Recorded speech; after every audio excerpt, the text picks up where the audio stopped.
الحمد للہ رب العالمین والصلاة والسلام علی سید المرسلین اما بعد فاعوذ باللہ من الشیطان الرجیم بسم اللہ الرحمن الرحیم۔ ناظرین و سامعین، آج انشاءاللہ عز و جل ہم درس قرآن کی ابتدا قرآن پاک کی سب سے پہلی صورت مبارکہ کی پہلی آیات بینات سے کریں گے۔ توجہ کے ساتھ سماعت کیجیے گا، کوشش کیجیے گا کہ آخر تک اس کو سنیں، سماعت کریں تاکہ اس کی برکتیں حاصل ہوں۔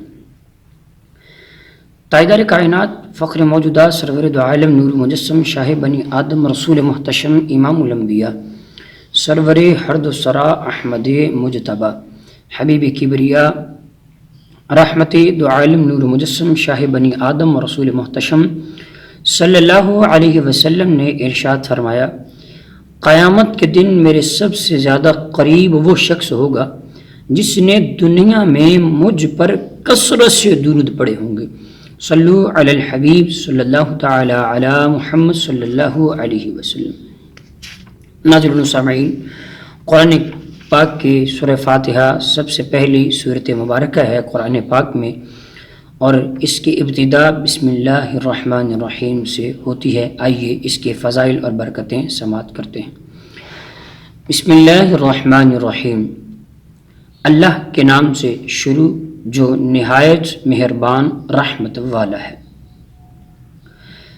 بسم اللہ، علامہ سعدی رحمۃ اللہ تعالی علیہ اس کی تفسیر میں فرماتے ہیں، قرآن مجید کی ابتدا بسم اللہ سے اس لیے کی گئی تاکہ اللہ تعالیٰ کے بندے اس کی پیروی کرتے ہوئے ہر اچھے کام کی ابتدا بسم اللہ سے کریں، اور حدیث پاک میں بھی اچھے اور اہم کام کی ابتدا بسم اللہ سے کرنے کی ترغیب دی گئی۔ چنانچہ کنز العمال کی حدیث مبارکہ ہے، حضرت ابو ہریرہ سیدنا ابو ہریرہ رضی اللہ تعالی عنہ روایت کرتے ہیں، نبی مکرم نور مجسم صلی اللہ علیہ وسلم نے ارشاد فرمایا، جس اہم کام کی ابتدا بسم اللہ الرحمن الرحیم سے نہ کی گئی وہ ادھورا رہ جاتا ہے، یعنی نامکمل رہ جاتا ہے۔ لہٰذا ہر مسلمان کو چاہیے کہ وہ ہر نیک اور جائز کام کی ابتدا بسم اللہ الرحمن الرحیم سے کریں کہ اس کی بہت ہی زیادہ برکتیں ہیں۔ الرحمن الرحیم، جو بہت مہربان رحمت والا۔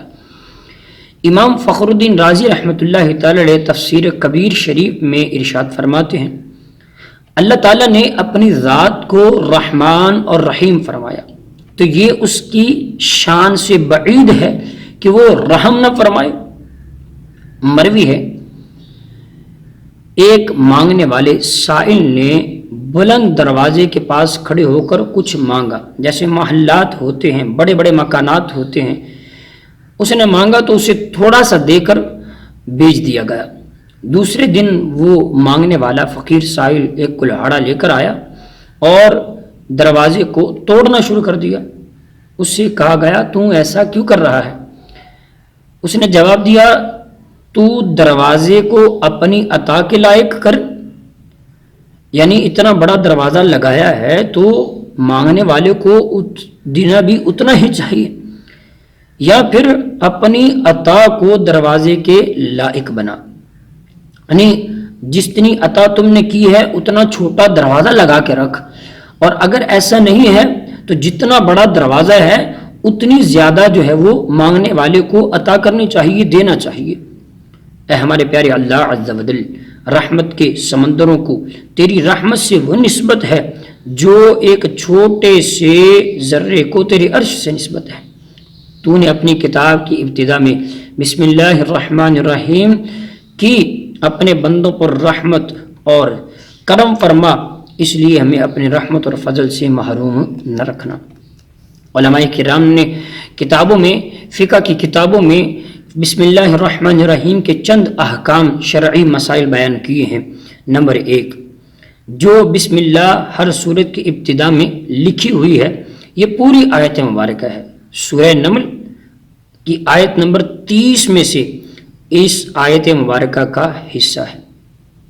اسی طرح نمبر 2، بسم اللہ ہر سورت کی ابتدا میں نہیں ہے، بلکہ پورے قرآن کی ایک آیت ہے جسے ہر سورت کے شروع میں لکھ دیا گیا تاکہ دو سورتوں کے درمیان فاصلہ رہ جائے۔ اس لیے سورت کے اوپر، یعنی جب سورت کوئی بھی قرآن پاک کی شروع ہوتی ہے اس سے پہلے اوپر جو ہے وہ بسم اللہ الرحمن الرحیم علیحدہ لکھی جاتی ہے آیات کی طرح، تاکہ اسے ملا کر نہ پڑھا جائے۔ امام جب نماز پڑھاتا ہے تو بلند آواز سے قرات کرے تو بسم اللہ الرحمن الرحیم آواز سے نہیں پڑھتا، نیز حضرت جبریل علیہ السلام جو ہے وہ پہلی جو وحی لے کر آئے اس میں بھی بسم اللہ نہ تھی۔ نمبر 3، تراویح پڑھانے والے کو چاہیے کہ وہ کسی ایک سورت کے شروع میں بسم اللہ بلند آواز سے پڑھے تاکہ ایک آیت رہ نہ جائے۔ نمبر 4، تلاوت شروع کرنے سے پہلے اعوذ باللہ من الشیطان الرجیم پڑھنا سنت ہے، لیکن اگر شاگرد استاد سے پڑھ رہا ہو تو اس کے لیے سنت نہیں ہے۔ نمبر 5، سورت کی ابتدا میں بسم اللہ الرحمن الرحیم پڑھنا سنت ہے ورنہ مستحب ہے۔ نمبر 6، اگر سورہ توبہ سے تلاوت شروع کی جائے تو اعوذ باللہ اور بسم اللہ دونوں پڑھا جائے، اور اگر تلاوت کے دوران سورہ توبہ آ جائے تو بسم اللہ پڑھنا کی حاجت نہیں ہے۔ قرآن پاک میں اللہ رب العالمین پہلے سپارے میں سورہ بقرہ کی سورہ فاتحہ کی پہلی آیت مبارکہ میں ارشاد فرماتا ہے الحمدللہ رب العالمین۔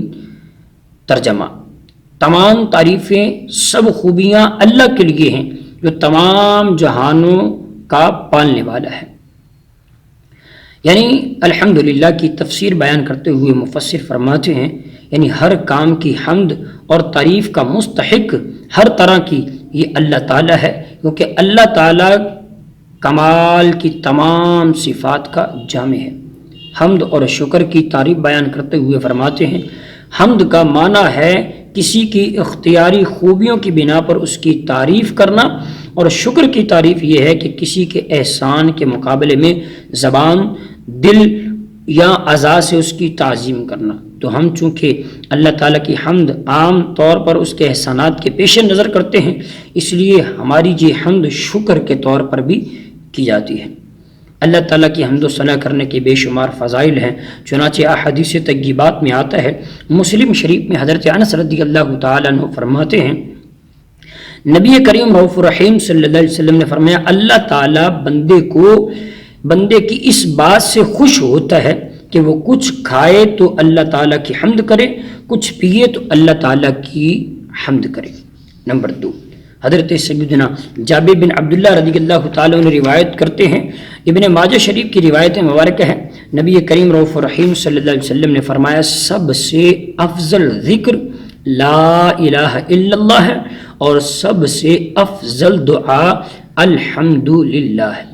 نمبر 3، حضرت انس بن مالک رضی اللہ تعالیٰ عنہ روایت کرتے ہیں نبی مکرم نور مجسم صلی اللہ علیہ وسلم نے ارشاد فرمایا جب اللہ تعالیٰ اپنے بندے پر کوئی نعمت نازل فرماتا ہے اور وہ نعمت ملنے پر الحمدللہ کہتا ہے تو یہ حمد اللہ کے نزدیک اس دی گئی نعمت سے زیادہ افضل ہے۔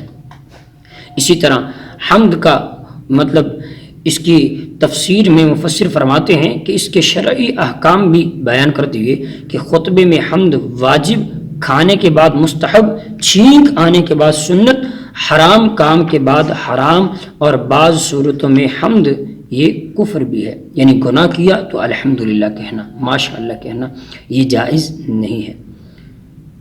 للہ یعنی الحمدللہ، الحمد کا ہم نے پیچھے سن لیا، للہ کا تفسیر بیان کرتے ہوئے فرماتے ہیں للہ یعنی اللہ کے لیے، تمام تعریفیں اللہ کے لیے۔